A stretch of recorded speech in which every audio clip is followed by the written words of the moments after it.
मोहनजोदाड़ो का शुमार दुनिया के दरियाफ्त शुदा कदीम तरीन आसार में होता है। इसकी दरियाफ्त 1922 में हुई। ये दरियाफ्त दरअसल उस जस्तजू का नतीजा थी जो पूरे हिंदुस्तान में बुद्ध मत के मुक़द्दस मुकामात की तलाश के सिलसिले में की गई। पहले इस खुदाई के नतीजे में यहाँ स्टोपा नज़र आया, फिर आर्कियोलॉजी सर्वे ऑफ इंडिया के director general sir John Marshall की सरबराही में यहाँ खुदाई का आगाज़ किया गया। इस खुदाई से ये मालूम हुआ कि मोहनजोदाड़ो एक बहुत बड़े तहजीब के आसार पर मुश्तमिल है। यहाँ दरियाफ्त होने वाले आसार दरअसल ऐसे कदीम शहर के हैं जिसको ब्रोंज एज कहते हैं, और मोहनजोदाड़ो दुनिया भर में ब्रोंज एज का अब तक सबसे बड़ा शहर माना जाता है। ताहम मोहनजोदाड़ो में अब तक महज 10% खुदाई हो सकी है, जिसके नतीजे में बेशबहा नवादरात दरियाफ्त हुए, जिन पर तहकीकात और इंकशाफात का सिलसिला आज भी जारी है। अपनी दानिस्त में वो एक बुद्ध स्तूपा की खुदाई कर रहे थे, लेकिन अचानक ही उन्हें स्तूपा के नीचे से कुछ इस किस्म के आसार दरियाफ्त मिलना शुरू हो गए, जिसमें ख़ास तौर पे स्ट्रीटाइड की वो सील थी जो इससे पहले 1850s के अंदर हड़प्पा से भी दरियाफ्त हुई थी और वो मुअम्मा हल नहीं हो सका था। लिहाजा एक नॉन पीरियड के बाद जब सीड्स इस किस्म की सीलें बरामद हुईं तो ये फौरी तौर पे सर जॉन मार्शल की नोटिस में लाया गया, जो उस वक्त आर्कियोलॉजिकल सर्वे ऑफ इंडिया के डायरेक्टर जनरल थे। लिहाजा फौरी तौर पे माहिरीन की टीम ने एक तहकीक का आगाज़ किया।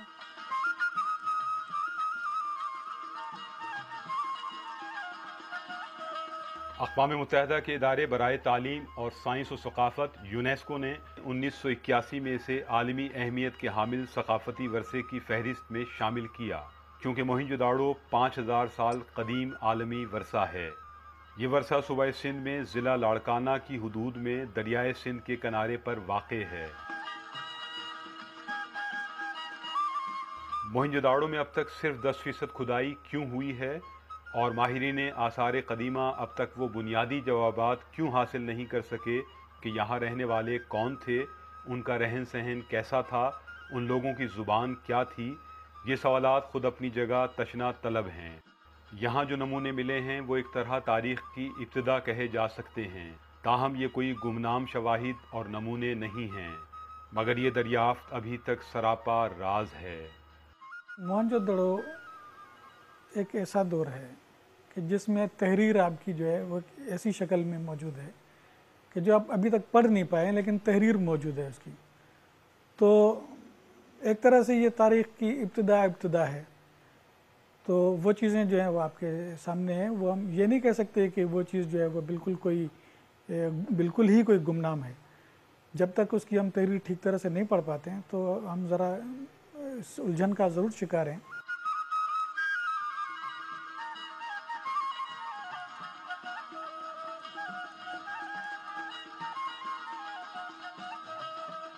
यहाँ न सिर्फ मुल्क से बल्कि पूरी दुनिया से अब तक कितने माहिरीन आए हैं इनके बारे में मालूम नहीं हो सका, लेकिन ये बात तय है कि यहाँ साइंसी तरीक़े से तहक़ीक़ की अशद ज़रूरत है। 10% खुदाई के अंदर हम वो जवाबात हासिल नहीं कर सके हैं, मसलन कि ये लोग कौन थे, इनका रहन सहन कैसा था, इन लोगों की ज़बान क्या थी, और जो ज़बान के नमूने हमें अब तक मिले हैं वो क्या ज़बान थी, क्योंकि उसको डिसाइफर करने के सिलसिले में पूरी दुनिया में तहकीक अभी तक जारी है। इस आसार से मिलने वाली चीज़ों से मालूम होता है कि यहाँ इबादत भी होती थी और यहाँ मजहबी रहनुमा भी थे। इसका सुराग शाही प्रोहत के मारूफ मुजस्मे की मौजूदगी से होता है। ये मुजस्मा मोहनजोदाड़ो के बाशिंदों की समाजी ज़िंदगी में मज़हब की मौजूदगी को बयान करता है।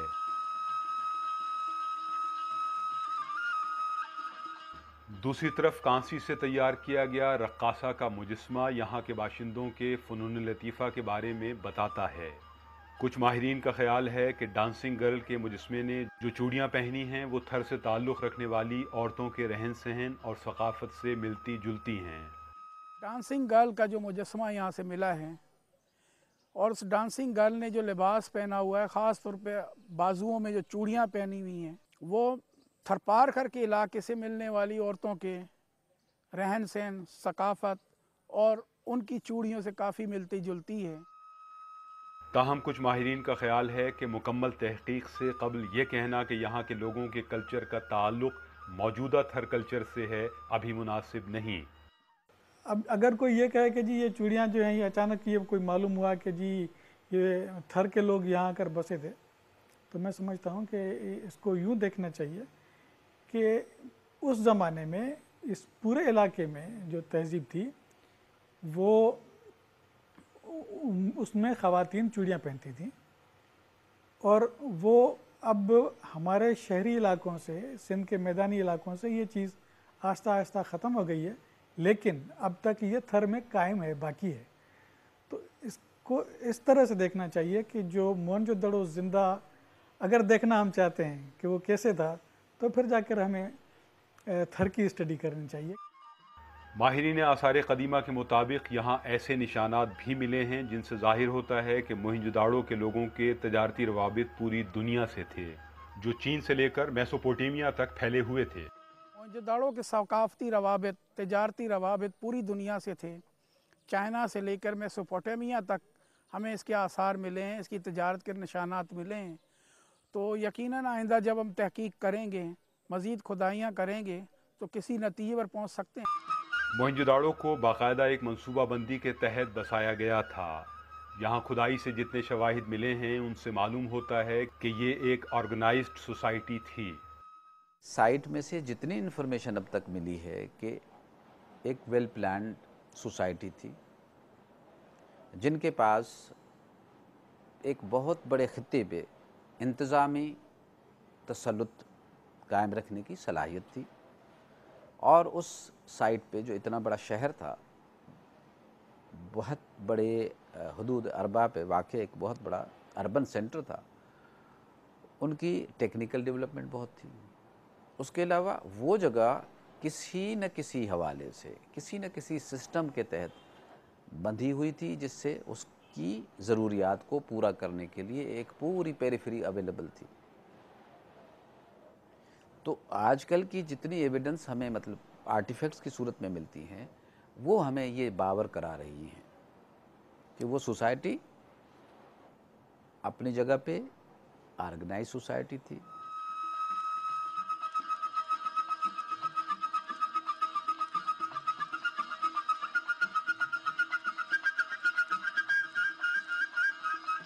حیرت کی بات ہے کہ یہاں کوئی تجاوزات نہیں ملتی، جو اس بات کی غمازی ہے کہ یہاں کوئی شہری حکومت ہوا کرتی تھی جو شہری معاملات کو کنٹرول کرتی تھی۔ موہنجو داڑو کے آثار 5000 سال قبل اس خطے میں مہذب شہری معاشرے کی نشاندہی کرتے ہیں۔ آج مردہ کہلانے والا یہ شہر اور اس کے شہری سول انجینئرنگ، مخصوص رسم الخط اور سماجی زندگی کے رکھ رکھاؤ کا شعور رکھتے تھے۔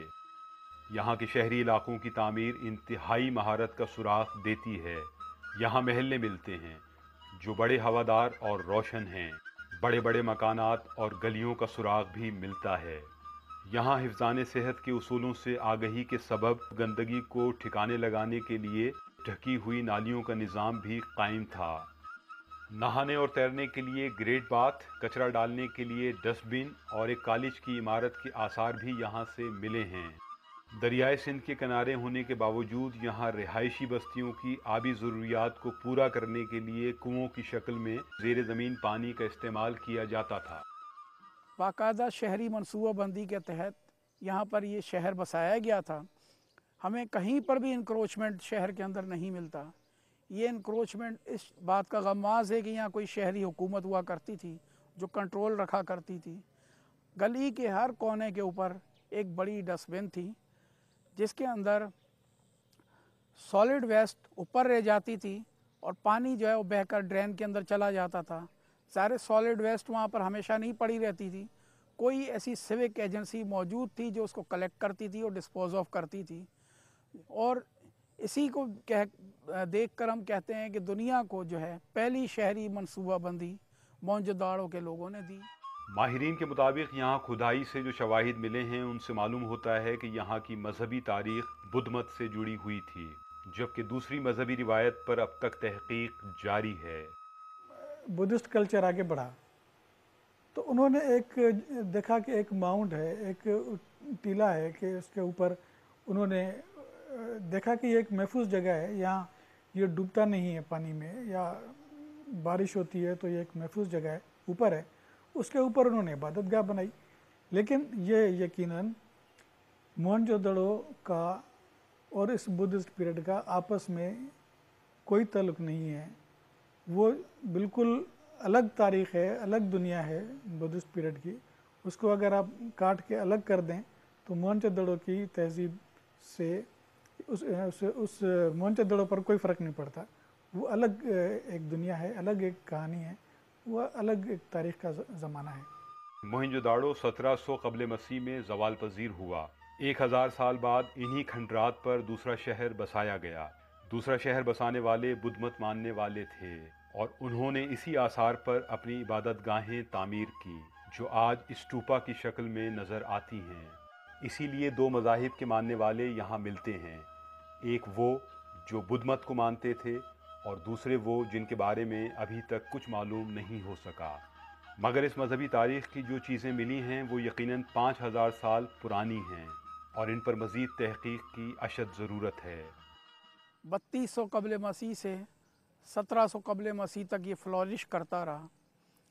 1700 قبل مسیح کے بعد یہ ختم ہونا شروع ہو گیا, ڈسنٹیگریٹ ہو گیا, اور اس کے بعد یہ 1600-1500 قبل مسیح تک یہ فار ایور ڈس اپیئر ہو گیا تھا, ختم ہو گیا تھا موہنجو داڑو.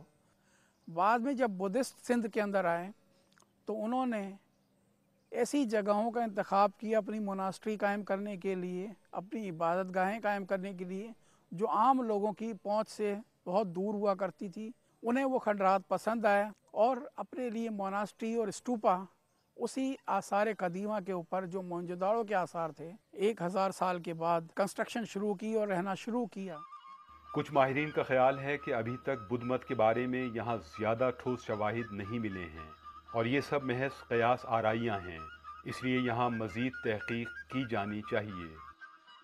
جو بدھسٹ پیریڈ کی جو فیز آتی ہے اس کا ذکر تو تاریخوں میں سرسراً آ رہا ہے, اس کو ہم ہسٹورک پیریڈ کہتے ہیں. لیکن اس خطے کی ریفلیکشن بدھسٹ پیریڈ کے حوالے سے بدھسٹ ٹریڈیشنز میں ابھی تک سامنے نہیں آئی جس سے ہم اس سائٹ کے متعلق مزید کچھ کہہ سکیں. تو سب کچھ جو کچھ ہم نے بتانا ہوگا وہ آرٹیفیکٹس کی مدد سے بتانا ہوگا. جو ڈیولپمنٹ وہاں پر کلچر کی ہوئی ہے وہ ہیومن پروڈکٹس کی بنیاد پہ ہی ہم نے بتانا ہوگا. اب وہ مذہب کے نام سے کیا مذہب تھا ہم نہیں بتا سکتے کیونکہ اس کے متعلق مزید اور جانچ کرنے کی ضرورت ہے. عالمی ورثہ قرار پانے والی ماضی کی اس شاندار تہذیب کے آثار موسمی حالات اور انسانی غلطیوں کے سبب ایک بار پھر مٹی میں ملتے جا رہے ہیں. موہنجو داڑو کے آثار سیم تھور کا شکار ہیں. اسی باعث موہنجو داڑو کی بعض اسٹریٹس والز گر گئی ہیں اور کچھ دیواروں کو گرنے سے بچانے کے لیے سپورٹ دی گئی ہے تاکہ یہ خستہ دیواریں گر نہ پائیں, جبکہ ان دیواروں سے منسلک دوسری دیواریں بھی بہت کمزور ہو چکی ہیں جو کسی وقت بھی گر سکتی ہیں. یہاں کی بعض اینٹیں جھڑ چکی ہیں اور بعض اپنی جگہ چھوڑ رہی ہیں. موسلادھار بارشوں کے سبب موہنجو داڑو کے گریٹ باتھ کو بھی نقصان پہنچا ہے اور اسٹوپا کا نیچے کا حصہ بھی خاصی حد تک متاثر ہو چکا ہے اور کئی مقامات پر گہرے گڑھے پڑ چکے ہیں. کالج کی عمارت کے ایریا میں بھی خستہ اینٹیں اپنی جگہ چھوڑ رہی ہیں.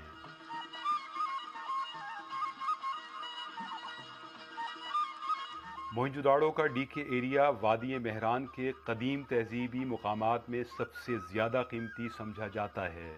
تاہم اب اس کی دیوار زمیں بوس ہوتی جا رہی ہے, جبکہ 100 سے زائد ایسے مقامات ہیں جو بری طرح سیم تھور کی زد میں ہیں. نئی بارشیں ہونے کی صورت میں خستہ دیواروں کو مزید نقصان پہنچ سکتا ہے.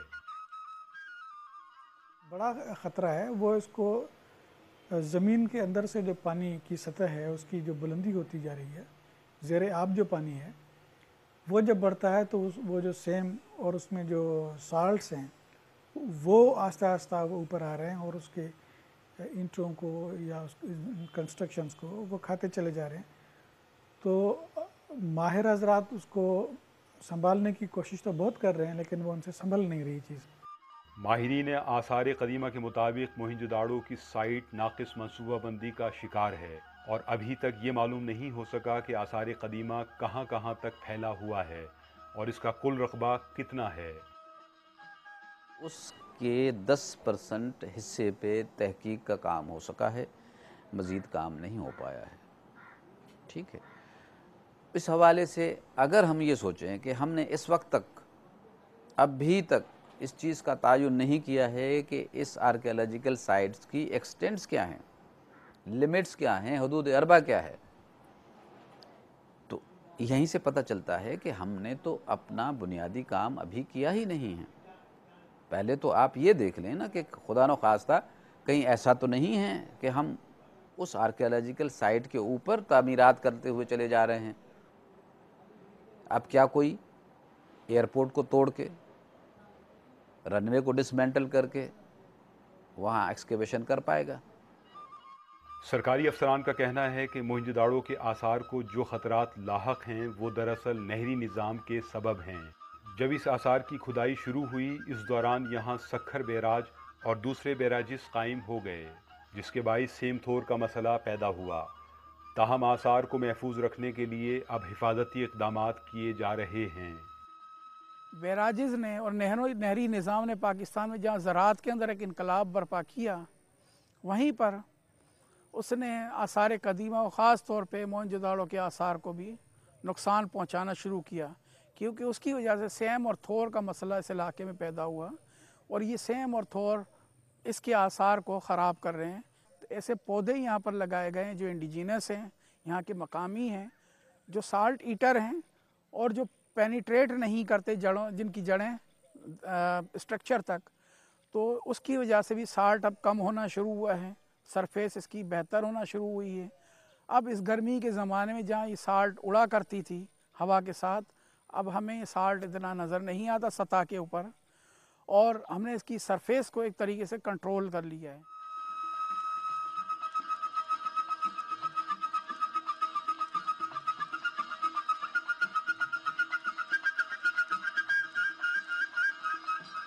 मोहनजोदाड़ो को दरियाफ्त करने वाले और आर्कियोलॉजी सर्वे ऑफ इंडिया के director general sir John Marshall की कार आज भी मोहनजोदाड़ो में मौजूद है।